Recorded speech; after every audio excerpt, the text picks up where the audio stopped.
Assalamualaikum warahmatullahi wabarakatuh. Alhamdulillah, wassalatu wassalamu ala nabiyyina wa ala alihi wa sahbihi ajma'in. Allahumma inna nas'aluka ilman nafi'an wa rizqan tayyiban wa amalan mutaqabbalan. Allahumma la sahla illa ma ja'altahu sahla wa anta taj'alul hazna idza syi'ta sahla. Allahumma faqihna fid din wa 'allimna ta'wil. Allahumma amin. Alhamdulillah, kita bersyukur kepada Allah Subhanahu wa taala atas limpahan nikmat dan karunia yang Allah berikan kepada kita semua. Sampai saat ini Allah mudahkan kita semua dalam istiqomah dalam beribadah kepada Allah Subhanahu wa taala. Mudah-mudahan setiap ibadah kita Allah terima, Allah jadikan pahala, dan Allah berikan surga kepada kita semua. Amin. Dan mudah-mudahan apa yang akan kita simak pada kesempatan kali ini Allah mudahkan untuk disampaikan, Allah mudahkan untuk difahami, dan mudah-mudahan juga Allah mudahkan untuk diamalkan.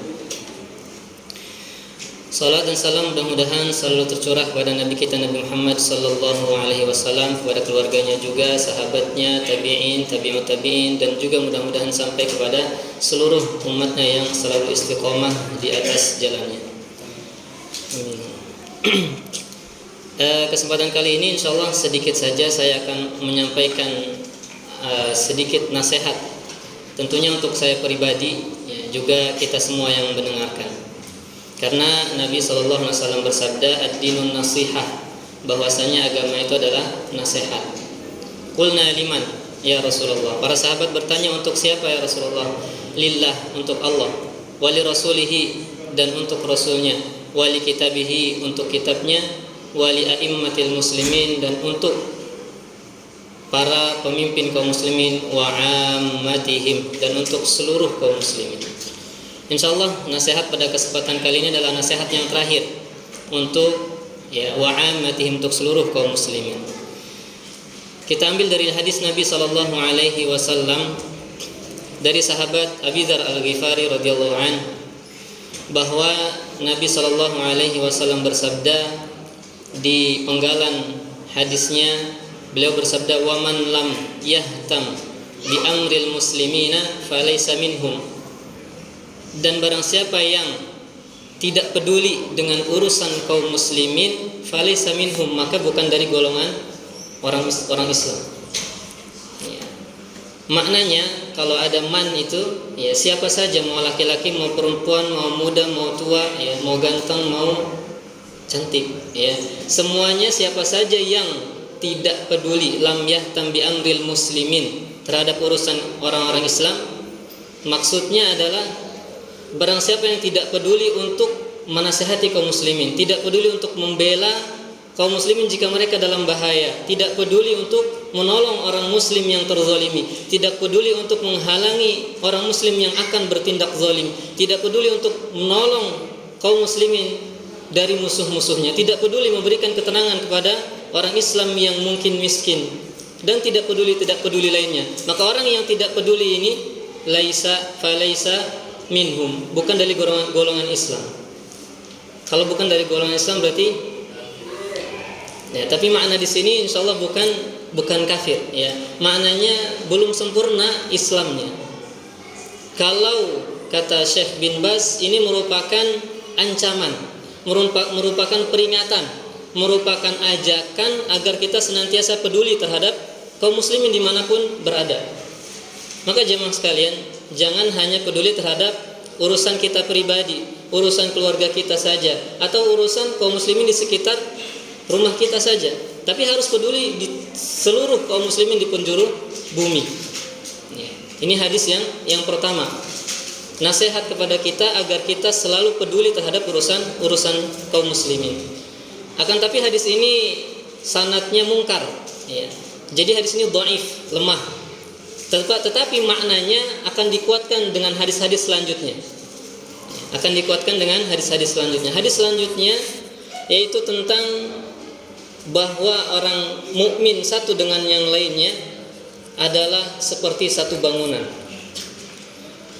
dari Abu Musa Al-Asy'ari radhiyallahu anhu bahwasanya Nabi sallallahu alaihi wasallam bersabda, al-mu'minu lil mu'min kal bunyan. Orang mukmin yang satu dengan yang lainnya itu seperti satu bangunan. Maka tidak akan bercerai-berai satu bangunan itu. Yashuddu ba'duhu ba'dan. Sebagiannya menguatkan sebagian yang lain. Ya, sambil Rasulullah itu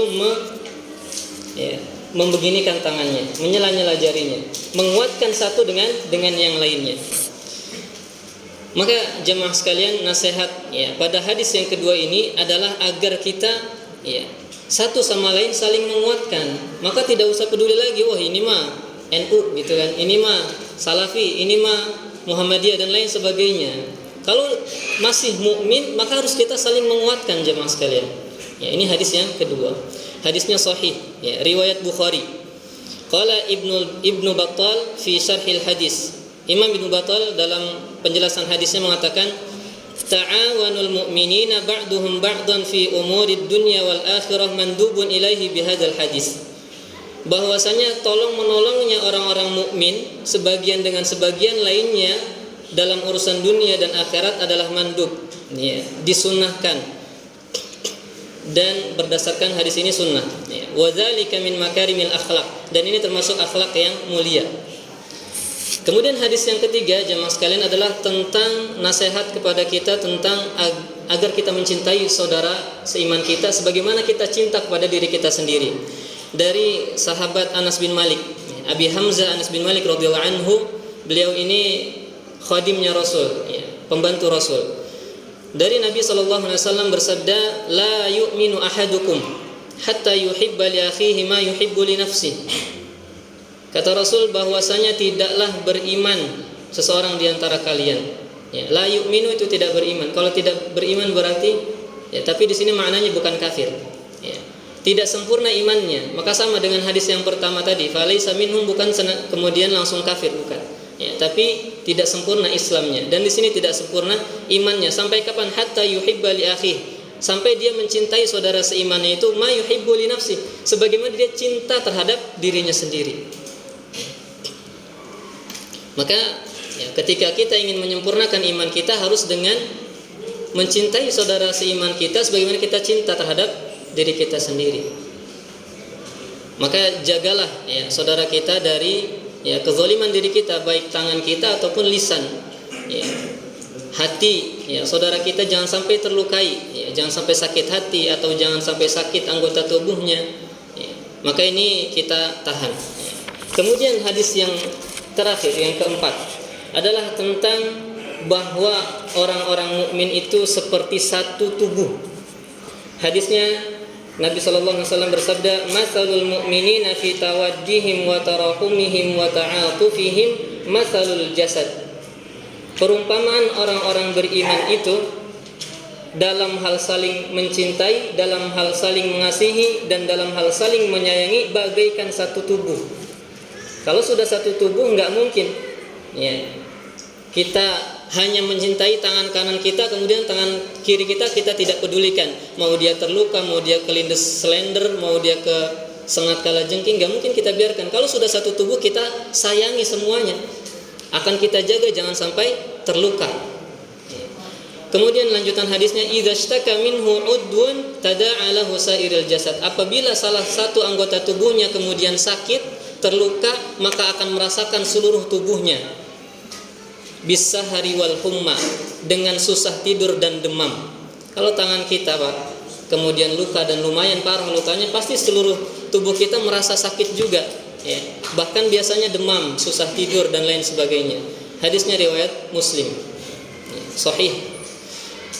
Maka jamaah sekalian, setelah hadis-hadis yang telah disebutkan tadi, maka wajib bagi kita untuk saling menyayangi, saling menasehati, saling menyuruh kepada yang ma'ruf, saling berbuat baik, saling menolong, dan saling peduli terhadap kaum muslimin yang lain. Kemudian jemaah sekalian, pertanyaannya, apakah kita kemudian satu tubuh dengan kaum muslimin yang ada di Palestina? Pernahkah kita kemudian merasa sakit ketika mendengar kabar, melihat video-video yang tentang saudara-saudara kita di Palestina? Atau minimal pernahkah kita sakit kepala, susah tidur, nyesek dada sampai nangis, kemudian ya ketika kita mendengar berita-berita saudara kita yang ada di Palestina. Akan tapi bahkan sebagian dari kita masih sempat memikirkan makanan apa lagi yang belum kita makan untuk berbuka puasa nanti. Padahal saat itu, saat saudara kita di Palestina boro-boro mendapatkan makanan dan minuman, nyawanya saja dia belum tahu apakah sampai kepada nanti ketika berbuka puasa. Maka sangat disayangkan sekali ketika belum terdengar di mimbar ini yang menyinggung dan membahas tentang saudara-saudara kita di Palestina saat Ramadan ini. Padahal saat Ramadan ini jamaah sekalian, Israel kembali melancarkan serangan-serangannya yang sangat brutal. Bayangkan jemaah sekalian, dalam waktu 2 jam pada waktu sahur 400 jiwa lebih saudara kita di Palestina gugur syahid. Hanya dalam waktu 2 jam pada waktu sahur. Pekan kemarin 700 jiwa saudara kita di Gaza gugur syahid ya, oleh rudal dan peluru-peluru Zionisme itu. Di antaranya kebanyakan dari anak-anak dan perempuan yang harusnya dilindungi. Dan terus berlanjut ini ya, kejadian ini terus berlanjut. Zionis ini terus menyerang dan membunuh anak-anak, hampir setiap harinya 38 anak. Rumah sakit yang seharusnya menjadi tempat perlindungan itu malah menjadi tempat sasaran ya, menjadi target. Lebih dari 2 juta jiwa warga Gaza hidup dalam keadaan kehancuran total, tanpa rumah, tanpa makanan, tanpa kepastian hidup. Dan ini bukan pertama kalinya. Sejak 7 Oktober 2023 sekitar 50.000 warga Palestina telah syahid dan lebih dari 100.000 lainnya masih menderita luka-luka. Apakah dunia melihat? Apakah kita akan diam saja? Di antara kita sebagai saudara-saudara seimannya tidak ada yang menyinggung, tidak ada yang membahas. Lalu apa bukti bahwa kita satu tubuh dengan kaum muslimin yang ada di Palestina? Seandainya kita tidak perlu peduli dengan urusan kaum muslimin yang ada di sana, apa buktinya bahwa kita satu tubuh dengan mereka? Maka mari coba kita ingat kembali jemaah sekalian, kenapa mereka ya tetap tegar saudara-saudara kita yang ada di Gaza? Karena mereka paham betul bahwa ya tanah air yang mereka pertahankan bukanlah tanah biasa. Gaza adalah benteng terakhir sebelum Al-Aqsa jatuh ke tangan penjajah. Mereka berjuang bukan hanya untuk diri mereka sendiri, tetapi untuk umat Islam di seluruh dunia. Di tanah itu berdiri Masjid Al-Aqsa jemaah, kiblat pertama kali kita, masjid suci ketiga dalam Islam. Tanah di mana Isra dan Mi'rajnya Rasulullah sallallahu alaihi wasallam ya, diabadikan dalam surat Al-Isra ayat pertama, subhanalladzi asra bi'abdihi lailan.